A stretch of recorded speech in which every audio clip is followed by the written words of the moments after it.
गांव की जिठानी। शांति अपने दो बेटों अर्नव और आरुष के साथ शांति से जीवन बिता रही थी।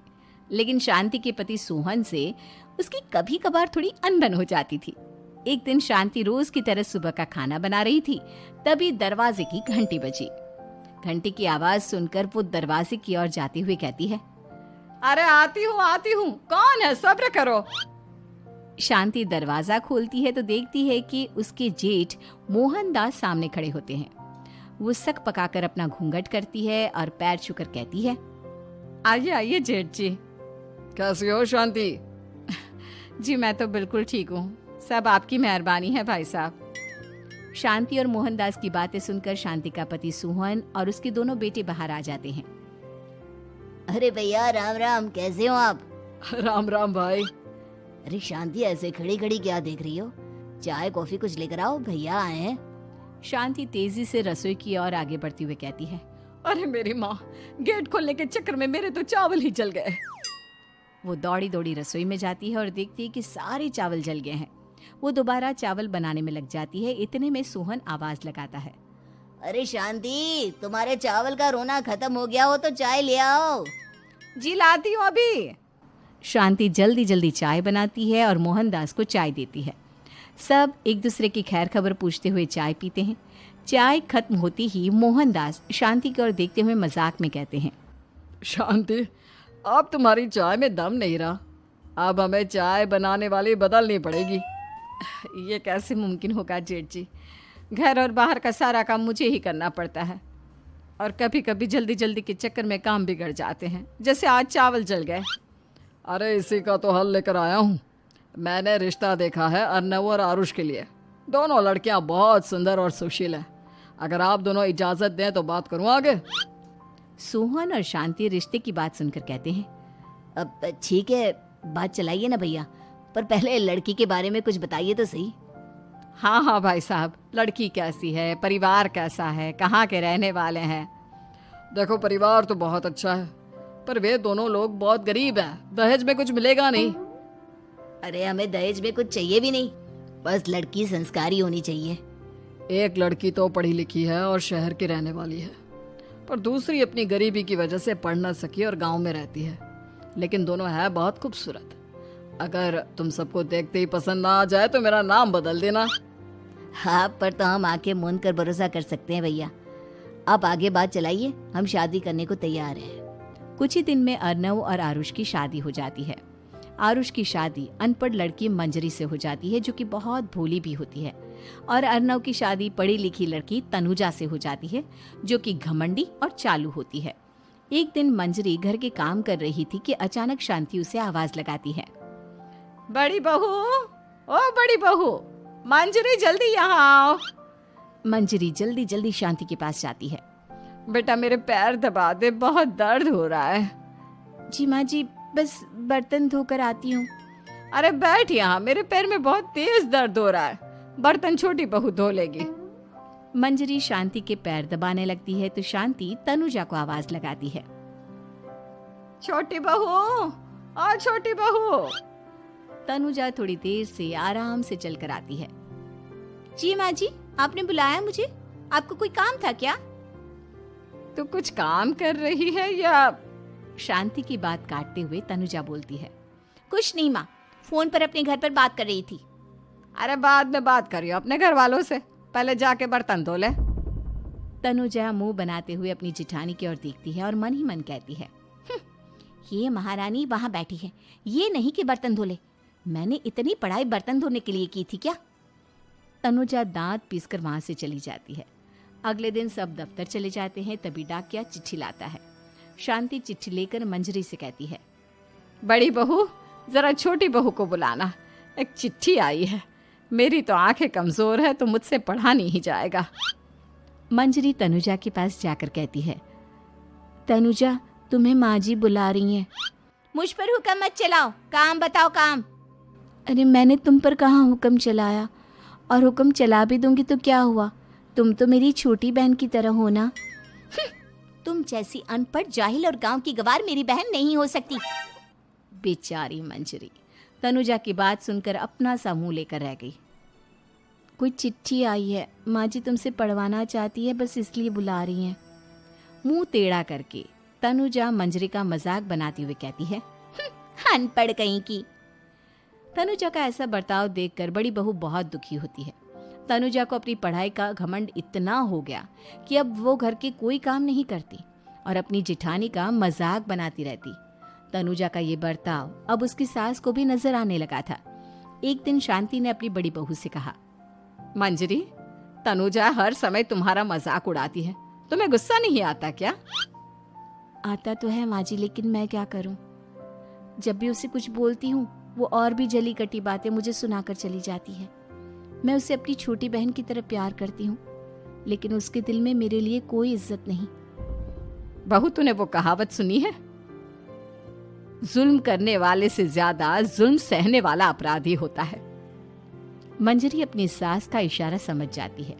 वो अपनी देवरानी को सबक सिखाने की ठान लेती है और एक दिन शांति अपनी दोनों बहुओं के साथ बैठी थी तो शांति अपनी बड़ी बहू से पूछती है, अरे बहू, शाम होने को है, कुछ सोचा है क्या बनेगा खाने में? माँ जी, मेरे तो सर में बहुत दर्द है आज। मेरी प्यारी देवरानी ही कुछ अंग्रेजी खाना बनाकर खिलाएगी। सुना है पढ़े लिखे लोग अंग्रेजी खाना बहुत अच्छा बनाते हैं, क्यों तनुजा? इतना कहकर मंजरी अपनी सास की ओर देखकर मुस्कुरा दी। तनुजा अपनी तारीफ सुनकर बहुत खुश हो गई। इतने में शांति कहती है, ये तो सच बात है छोटी बहू, ये तो मैंने भी सुना है। हम भी पक गए हैं बड़ी बहू के हाथ का खाना खा खा कर। तनुजा, तुम्हारी माँ भी तो तुम्हारे खाने की बहुत तारीफ करती हैं। आज हमें भी खिला दो कुछ अच्छा सा बनाकर। शांति की बात सुनकर छोटी बहू और आसमान पर चढ़ गई, पर उसे ये कहाँ पता था कि उसकी सास और जेठानी उसे सबक सिखाना चाहती हैं। तनुजा अपनी तारीफ सुनकर खुश तो बहुत होती है, पर सोचने लगती है, मुझे तो कैसा भी खाना बनाना नहीं आता। अब मैं क्या करूंगी? अगर मैंने इनको सच बता दिया तो मेरी सारी इज्जत मिट्टी में मिल जाएगी। अरे छोटी बहू, क्या सोच रही हो? खिलाओगी ना अपने हाथ का अंग्रेजी खाना? छोटी बहू हाँ में सर हिला देती है।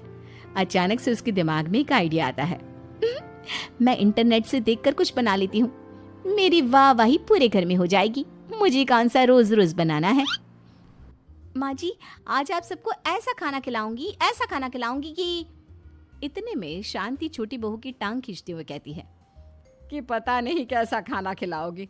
ए ऊपर वाले, हमारी रक्षा करना। इतना बोलकर शांति और मंजरी दोनों जोर जोर से हंसने लगते हैं। अब तनुजा रसोई घर में चली जाती है और खाने की तैयारी करने लगती है, पर उसे रसोई घर की चीज़ों के बारे में तो कुछ नहीं पता। जैसे तैसे सारी चीज़ें निकालती है और इंटरनेट पर देखकर खाना बनाती है। कुछ ही देर में सब लोग घर आ जाते हैं। अरे सुनते हो, आज का खाना हमारी छोटी बहू बना रही है। अरे वाह, आज तो फिर कुछ अंग्रेजी खाना खाने को मिलेगा। कुछ ही देर में खाना बन जाता है तो छोटी बहू सबका खाना लगा देती है।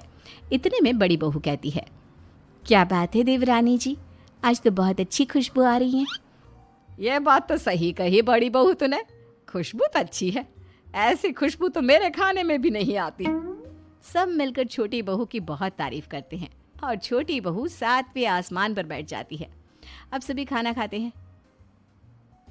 जल्दी जल्दी दो, अब तो मुंह में पानी आ रहा है। हाँ हाँ, मुझसे भी नहीं रुका जा रहा।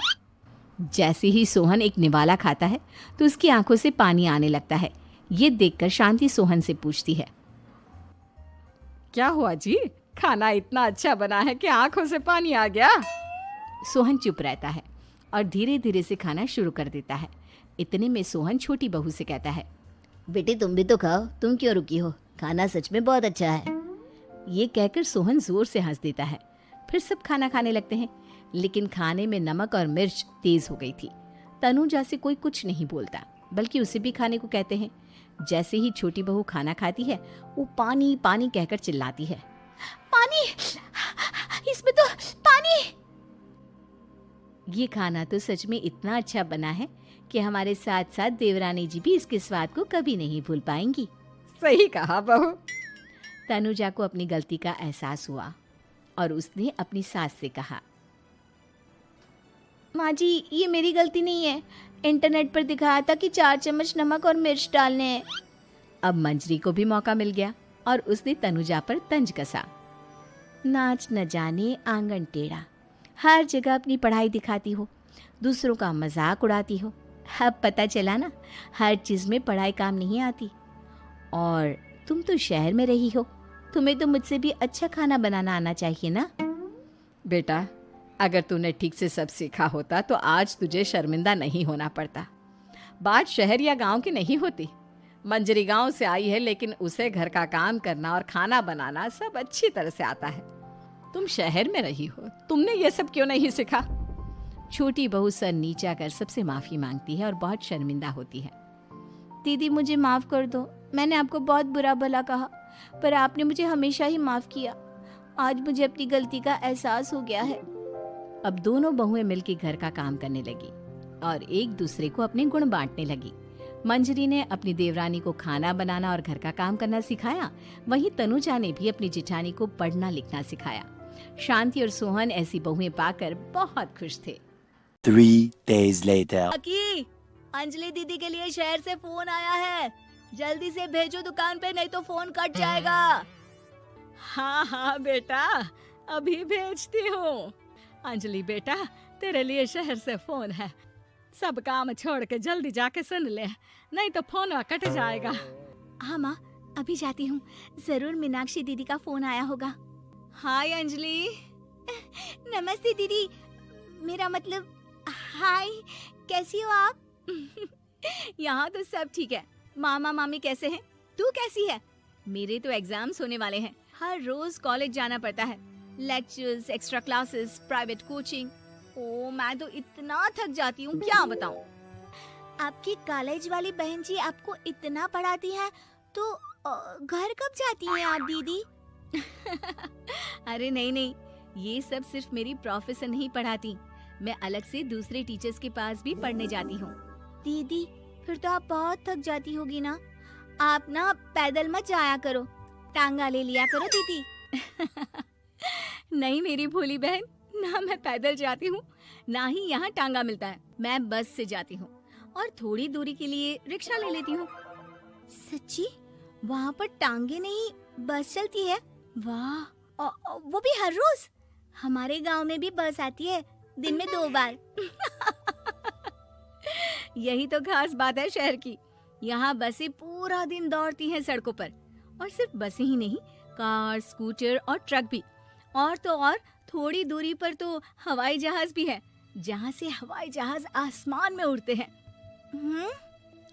अच्छा दीदी, मैं फोन रखती हूँ। बुआ जी, फूफा जी को मेरा नमस्ते कहना। हाँ माँ, हम लोग शहर में क्यों नहीं रहते? बुआ जी, फूफा जी और मीनाक्षी दीदी तो शहर में ही रहते हैं। अरे क्योंकि तेरे बुआ जी की शादी शहर में हुई थी, इसलिए बेटा। शादी से पहले वो भी तेरे पापा और दादा दादी के साथ गांव में ही रहती थी। तो फिर बा, मुझे शहर भेज दो ना, मैं भी शहर देखना चाहती हूँ। इतनी बार मीनाक्षी दीदी से शहर के बारे में सुन चुकी हूँ, अब मैं भी वहाँ जाकर देखना चाहती हूँ। बस आप मुझे शहर भेज दो। ठीक है, इस बार गर्मियों की छुट्टियों में कुछ दिन रह आना शहर, अपनी बुआ के घर। अब तो खुश ना? हाँ माँ, बहुत खुश। आप देखना, मैं शहर जाके कितने मजे करती हूँ। अंजलि अगले दिन स्कूल जाती है और वहाँ अपने सारे दोस्तों को अपने शहर जाने की बात बताकर चिढ़ाती है। अरे श्रद्धा, शीतल, सरोज, तुम लोग इन गर्मियों की छुट्टियों में कहाँ जा रही हो? एकादशी वाले गांव के मेले में। हम तो दूसरे गांव में नानी के घर जाएंगे, उनका घर नहर के किनारे है, बड़ा मजा आएगा। हम इस बार कहीं नहीं जा रहे, बल्कि हमारे घर में रहने के लिए मेहमान आएंगे। और तू? अरे मेरा क्या है, मैं तो बस पास वाले शहर जा रही हूँ, अपनी बुआ जी के घर, वहीं रहूंगी कुछ दिन। तुम लोग चिंता मत करना, मैं चिट्ठी लिखूंगी तुम सबको वहाँ से। पापा, मुझे तो चक्कर आ रहे हैं, जी घबरा रहा है। बेटा, शहर आने की जिद भी तो तूने ही की थी। अब पहली बार बस में चढ़ी है तो यही होना था, भुगतो अब। अरे मामा जी, अंजलि, आप लोग आने से पहले बता तो देते, मैं लेने आ जाती बस स्टैंड तक। आओ आओ भैया, आओ बेटी अंजलि। माँ बुआ जी कैसे हैं वहाँ? और भाभी कैसी हैं? सब ठीक है, बस अंजलि जिद कर रही थी कुछ दिन आप लोगों के साथ रहने की, सो छोड़ने आ गया। दीदी, आप मुझे शहर घुमाने ले जाओ ना, मुझे भी शहर देखना है। हाँ हाँ, चल तैयार हो जा जल्दी से। अंजलि तैयार होने जाती है और कुछ देर बाद जब बाहर आती है तो अरे ये क्या कर दिया तूने? मार्केट तक ही तो जाना है। इतनी डार्क रेड लिपस्टिक, इतने बड़े बड़े झुमके और चूड़ियां और चेहरे पर इतना सारा पाउडर। मेरी बहन, ऐसे नहीं चलेगा, जा और ये सब हटा के आ। अरे कैसे, क्यों? मैंने शहर आने के लिए इतनी मेहनत से ये सब इकट्ठा किया था। और वैसे भी मैंने देखा है मोहल्ले की राधा काकी के टीवी पर एक फिल्म चल रही थी, उसमें हीरोइन ना ऐसे ही तैयार होकर जाती है घूमने। सब पता है मुझे, मैं तो ऐसे ही जाऊंगी दीदी। अंजलि शहर की चकाचौंध को देखकर बहुत हैरान और खुश होती है। ऊंची ऊंची इमारतें, सड़क पर दौड़ती गाड़ियाँ, बड़ी बड़ी दुकानें, उसकी एक्साइटमेंट का ठिकाना नहीं था। दीदी, ये छोटा सा कमरा सड़क के किनारे क्यों रखा है? इसमें कौन रहता होगा? ये कमरा नहीं, पीसीओ है, पीसीओ। यहाँ पर लोग फोन करने आते हैं सिक्का डालकर। ओ, हमारे गांव में तो दुकान पे ही जाते हैं बात करने। अच्छा चल, तुझे रेस्टोरेंट में खाना खिलाने ले चलती हूँ। Excuse me, 2 plate noodles please and 2 Cola. Meenakshi को ऑर्डर प्लेस करते हुए अंजलि बहुत ध्यान से देखती है और थोड़ी ही देर में ऑर्डर लेकर वेटर आ जाता है और खाना टेबल पर रख देता है। अरे, ये लंबी लंबी सेवइयाँ खाते कैसे हैं दीदी? और इसके साथ कोई अचार, प्याज, मूली कुछ भी नहीं दिया, बस ये छोटा सा पेट खुजाने वाला दे दिया है। गांव में तो छोटे छोटे चावल ही होते हैं जो कि हाथ से ही खा लेती हूँ। अब इसे कैसे खाऊं दीदी? एक्सक्यूज मी, एक चम्मच प्लीज, और लिटिल प्याज और अचार और मूली और एक गिलास मट्ठा, वो बाद में। हाँ, अब ये सब सुनकर आसपास बैठे लोगों को हंसी आ जाती है। मीनाक्षी भी अपनी हंसी किसी तरह रोकने की कोशिश करती है और वेटर मुस्कुराता हुआ वहाँ से चला जाता है। अंजलि समझ नहीं पाती कि सब किस बात पर हंस रहे थे, लेकिन वो छिप जाती है। दीदी, मुझे लगता है कि मुझे इन सेवइयों को ऐसे ही खा लेना चाहिए, इसी पेट खुजाने वाले कांटे के साथ। एक काम कर, तू मुझे खाते देख, जैसे मैं खाऊं तो भी वैसे ही खा ले। ठीक है दीदी। अंजलि खाते खाते नूडल्स में सिरका ज्यादा डाल देती है, फिर ऊपर से नमक दानी से खेलते हुए काफी नमक भी अनजाने में छिड़क लेती है। अरे, ये क्या क्या खा लिया? अरे हाय हाय, कितना कड़वा है। पानी, पानी, ये काला शरबत ही पी लेती हूँ। और जल्दबाजी में अंजलि जल्दी जल्दी कोला पी लेती है, जिससे उसके नाक में झंझनाहट होती है। दीदी, मुझे ले चलो यहाँ से, मैं ये सब शहरी खाना नहीं खा सकती। अब शर्म के मारे मीनाक्षी अपनी बहन को वापस घर ले जाती है और कहती है कि देख अंजलि, माना कि शहर और गांव एक दूसरे से बहुत अलग है, लेकिन इसका मतलब ये नहीं कि हमेशा शहर ही बेहतर हो और उस वजह से हमें वो सब करना पड़े जो हम नहीं कर सकते। शहर में सहूलतें तो हैं ही, पर चुनौतियां भी हैं। हम जहाँ भी रहें, हमें कभी अपने आप को कम या ज्यादा नहीं समझना चाहिए। और किसी भी नई जगह में ढलने में समय लगता है, उसके लिए तुम्हें दूसरों की नकल करने की कोई जरूरत नहीं है। बेटा, घूम लिया शहर या अभी और घूमना है? नहीं पापा, मैं अपनी गलती समझ गई हूँ, आप गांव ही ले चलिए मुझे।